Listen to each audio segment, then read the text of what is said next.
Ölməsə vəziyyət yaxşı olmayacaq. Vay sənin halına. Görüb səni. Qutara bilməyəcəksən. Müəllim, biz söz danışmışıq. Hələ bir dayan görək vəziyyət necədir.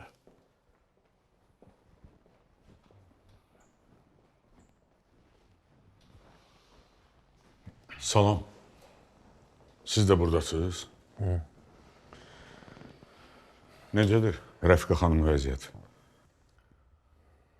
Rəfiqə xanım rəhmətə getdi. Nə danışırsan? Nə vaxt oldu? Biraz olar. Allah qəlbinə rəhmət. Təəssüf. Çox təəssüf. Qumur xanım tək qaldı. Tək qalıb eləməyib. Biz buradayıq.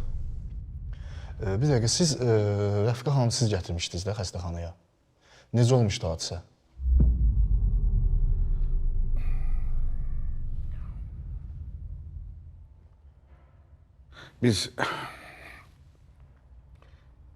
Biz onunla mehriban, şirin-şirin söhbət eləyirdik.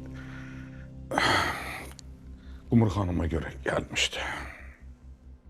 Təşəkkür eləyirdi mənə ki, nə yaxşı onu işə götürmüşəm. Belə.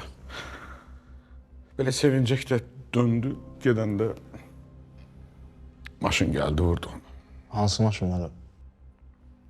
Bilmədik ki. Heç görmədik də. Son vaxtlar mənim gözlərimdə biraz zəifliyəm hələ gəlib, yaxşı görmürəm. Özümü itirmişdim, ora-bura baxdım, gördüm. Cahangiri çağırdım, kömək elədi, götürdük, gəldik bura. Sən işdə olmalı öldün, o vaxt nə gəzirdin ki orada?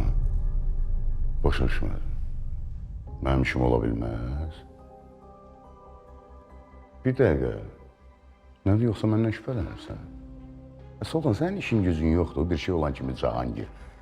Yetim Cahangir, elə bir şey olan kimi düşün üstümə yeməyim. Səndən gözləyirəm, sən eləyərsən.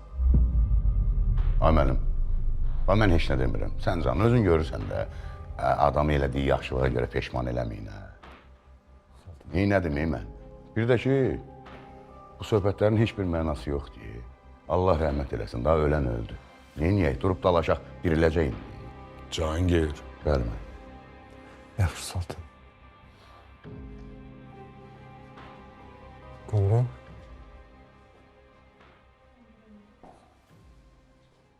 Allah rəhmət eləsin, Qumru xanım.